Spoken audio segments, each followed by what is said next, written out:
Oh. Okay. Aloha, aloha, everyone. Let me see. Oh, hold on. Sorry, not quite really. What's that? Where are all the videos?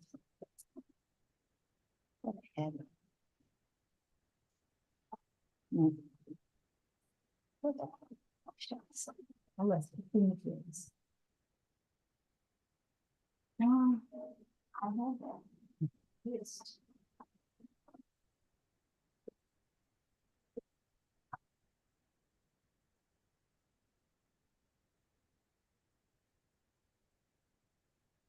Fine. Where's that list of bills that we have? Charles, that list of bills that we had that we signed. That's what it is. Okay. Aloha, everyone. Welcome. So today we have a full agenda. Caroline's going to be presenting. We had a great year. So I'm really pleased with some of our outcomes. Not all of our Kupuna Caucus bills came about, but there were a couple were put into budget, or one was put into the budget. And some of the other bills that we were all supporting, but we couldn't make the five bill limit. Were also passed. So I just want to just tell you that all of these bills are now signed by the governor, so they are law. Just real quickly, because I don't want to take time away from Caroline, who's going to tell us what we do next. So the long-term care master plan that Caroline will be covering a little bit about. And that we're going to be working on in the coming year.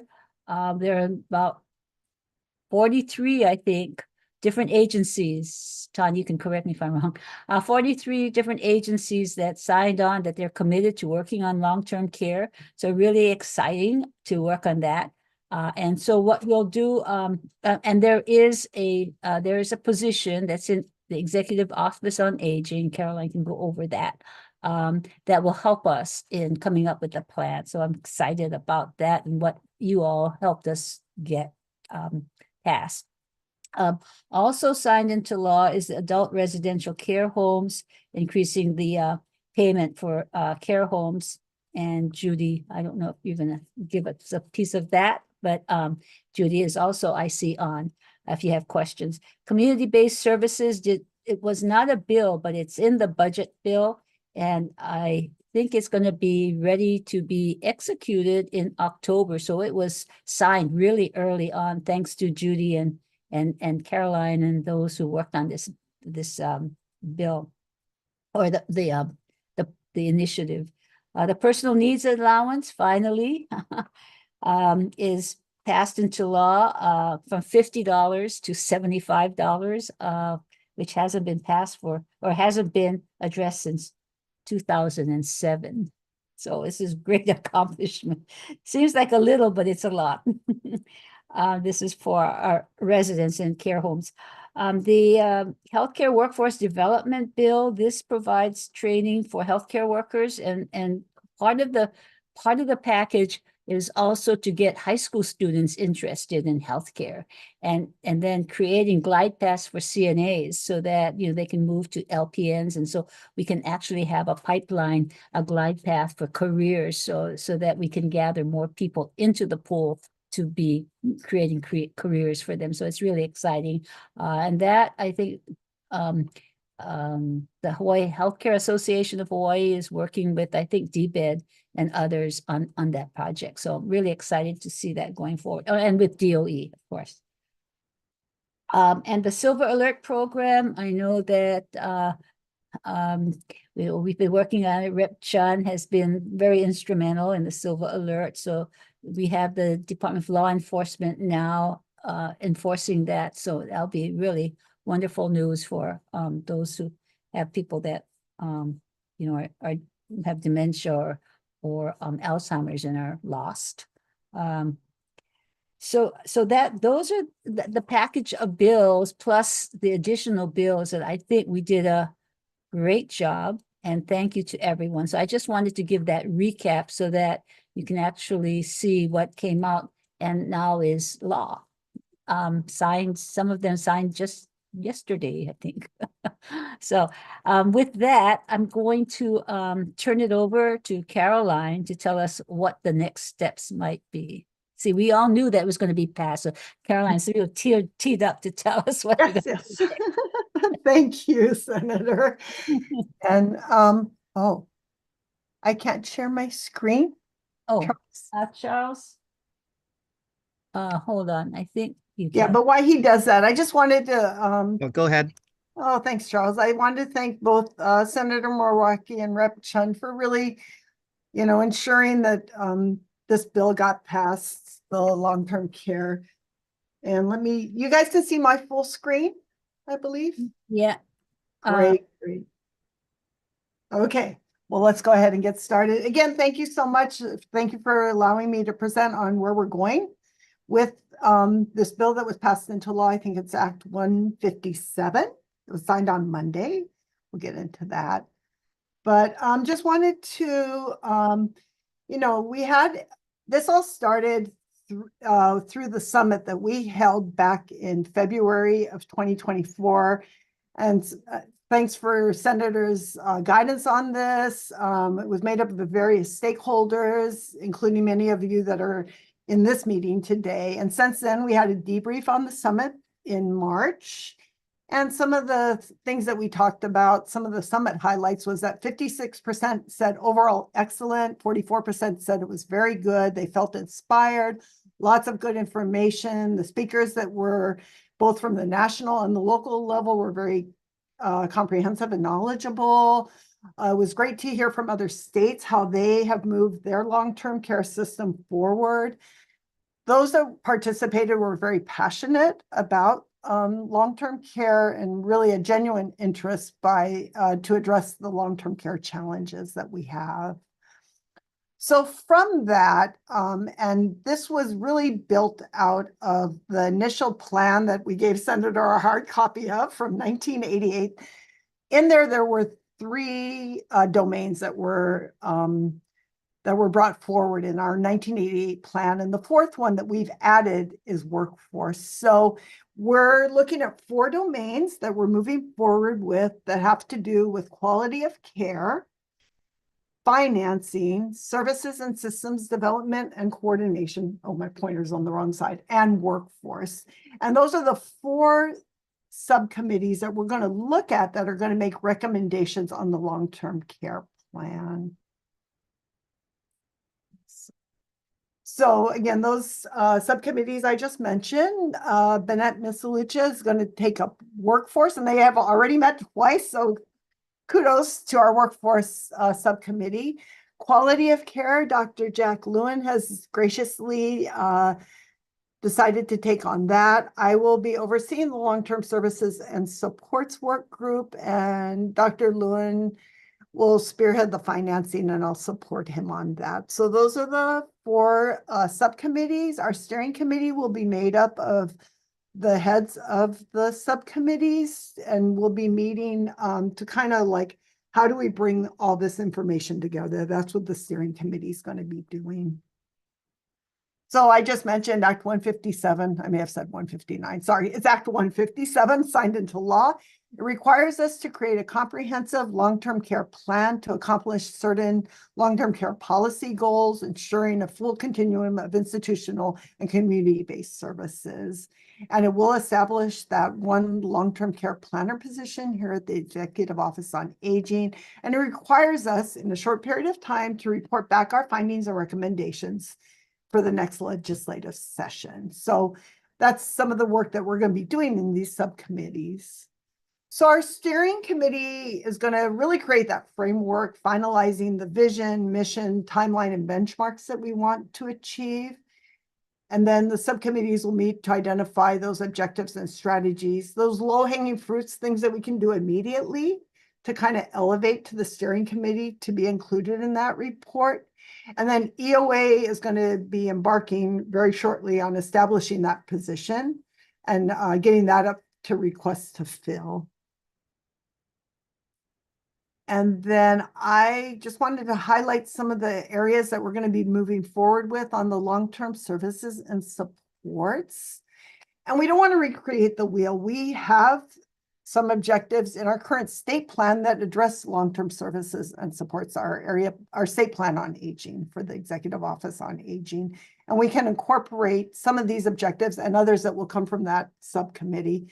But one of those is increasing access to the Aging and Disability Resource Center to serve as that trusted source of information and assistance, creating opportunities to really expand on the delivery of long-term services and supports. And that's why what we're doing with the services and supports and what workforce is doing is going to be so intertwined. We're looking at modernizing our services to really meet the growing demand of tomorrow's Kupuna. You know, how maybe services have been provided in the past may need to be tweaked. So that's one thing we want to look at. Increasing the availability of publicly funded transportation. Currently, one of our area agencies on aging is launching a rideshare program. It's a pilot program. It's being beta tested. So it's in a very small catchment area, but they want to look at how can they learn from that and increase transportation needs. And then how can we replicate that and grow that program? So we'll still have our current types of transportation that we provide, but really looking at creative ways of expanding that, and so that we can address all the transportation needs that may be needed in the community. We also want to ensure that older adults living with Alzheimer's disease and related dementias are supported to have quality of life. And we also have our 2035 strategic plan on Alzheimer's disease and related dementias. So all the activities under there are moving forward on an annual basis. And then also really promoting and taking the opportunity to educate, promote, and brand our services and supports. We had a wonderful opportunity in this past spring semester with the University of Hawaii. And if you look to the right of my screen, we actually were able to come up, we've had the Kupuna Care program, right? Our Kupuna Care since 2000. We've never had a logo. We've never had an identity for it. And we know from the work that we've done with other programs in our office, once you have an identity, it really helps to promote and educate it more in the community. So we came up with, and we decided we wanted to really elevate it and call it the State Kupuna Care. So that's the logo that was chosen. We also have the one that we're doing for our public awareness campaign around dementia. And so this is the Hawaii Dementia Initiative logo that, or I don't want to say logo, it's the identity that we're going to give and use in our public awareness campaign moving forward. And so we really want to have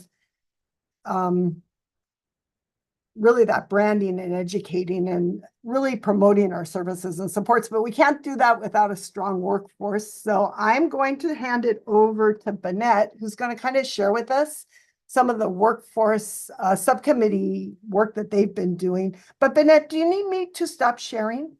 Yes, please. So I'm going to share mine. There we go. Go ahead. Okay. For some reason, hang on a second.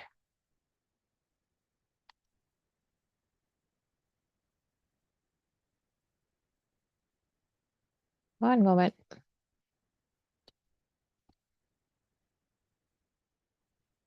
Okay. Can you see it? Does it fill the entire screen?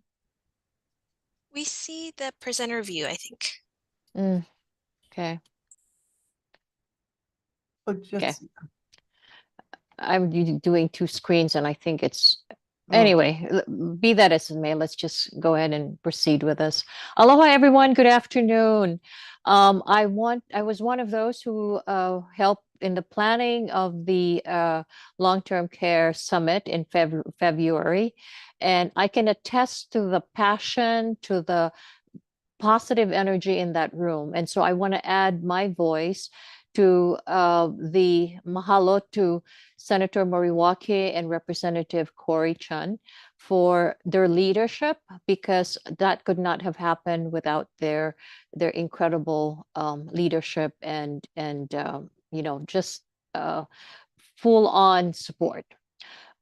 By way of introduction, because I know it's been a couple of years since I last appeared before the Kupuna Caucus, and it was in a different capacity. So I wanted to share with you my new, I guess, role, and that is as Executive Director of the Workforce Development Council.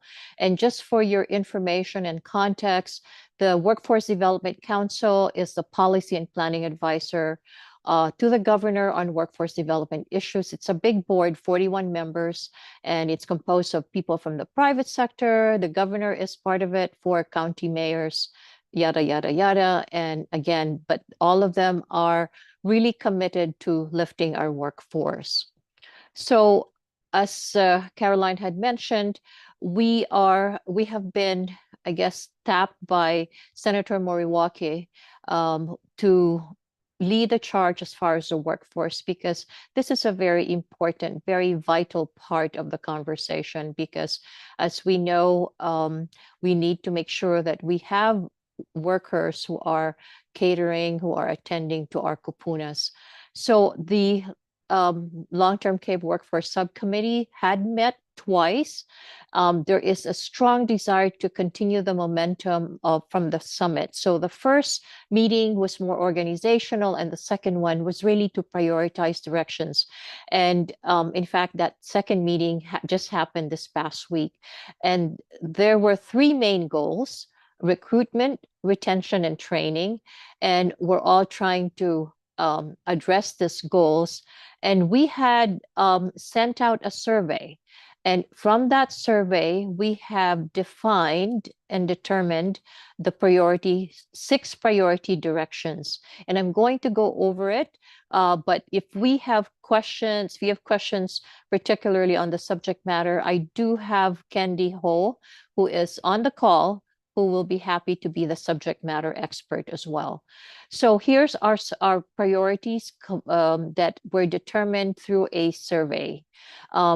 First, there is a desire. The number 1 is to increase the number of enrollment in our certified CNA programs. I think this was so critical, because I know we are really hurting right now, and we need to be able to focus on this. Mind you, these are strategic directions, so we realize that there are tactics for each of these strategies that need to be flushed out. So we are also looking to incentivize careers in long-term care, so catering to different audiences as well. There is a clamor to increase wages for workers. These are for professional workers, not necessarily family-based. We would like to see the community-based or community advocates, healthcare workers, to be able to provide them the resources that they need so they can be effective in their advocacy. The next priority is streamlining internship and externships.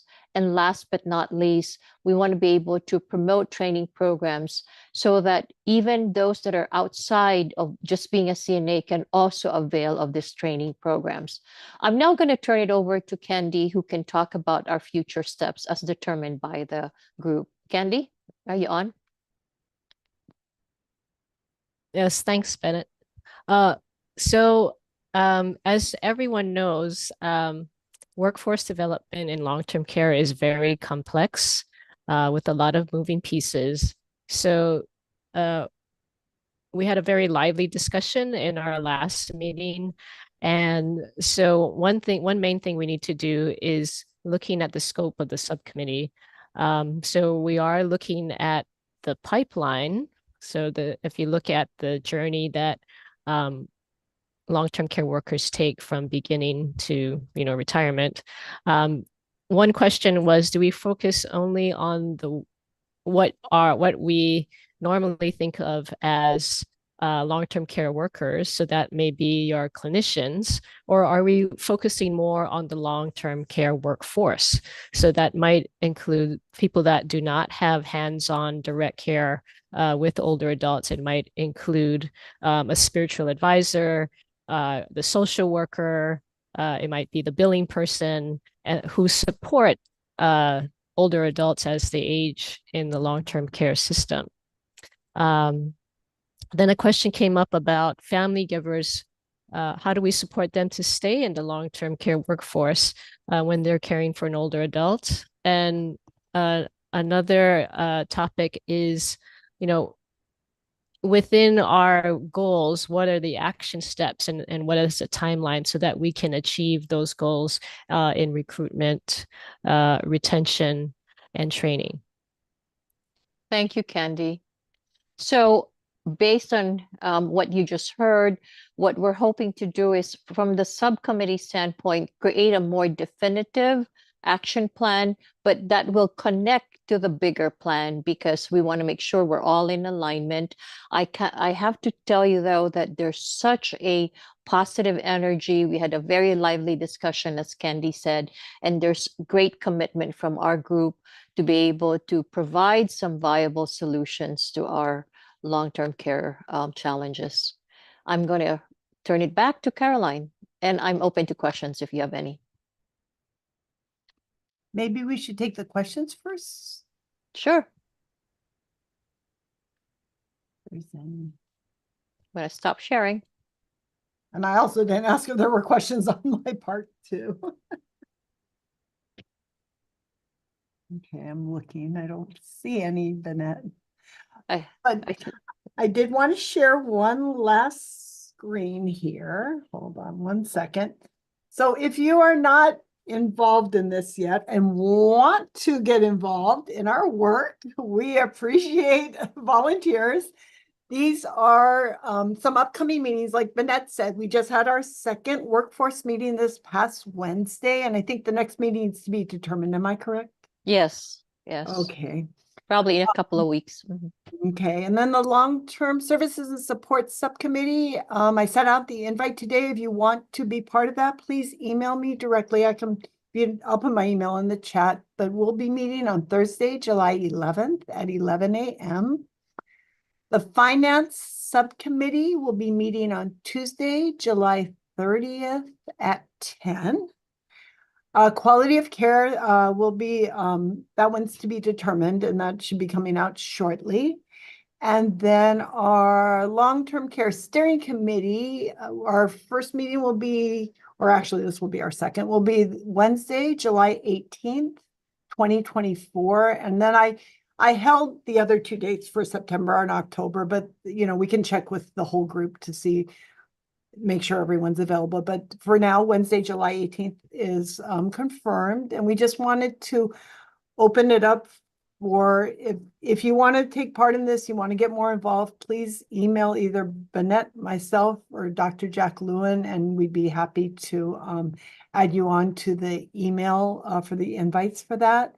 And then we will open it up for any questions you may have. And let me stop sharing. Hold on. Caroline, there's a question from John McDermott that's on the chat. Oh, okay. On the task force, I believe we do, John. So John's questions is, do we have assisted living facilities, community care, foster family homes, arches on the different subcommittees? Is that your question, John? Yeah. I believe so. When I was looking at those that had signed up, I think the ones that were there at the summit signed up for the subcommittees, John. So, but that's a good question. Let's see, anyone else? If you want to. And Shelley said community health workers. Yes, that's, I think, an area, right, Bennett, that the workforce subcommittee is taking up. We had a presentation on that yesterday. Or not yesterday. We didn't do it on July 4th, on July 3rd. Okay.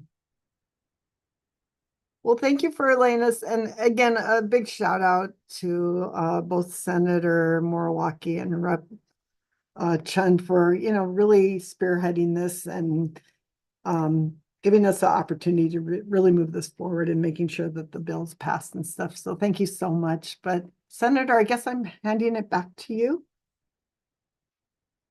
Oh, Or yeah, hi, Representative. I guess I'm handing it back to you. yeah. So Senator actually had a bill signing it too. She had to run out. Oh, okay.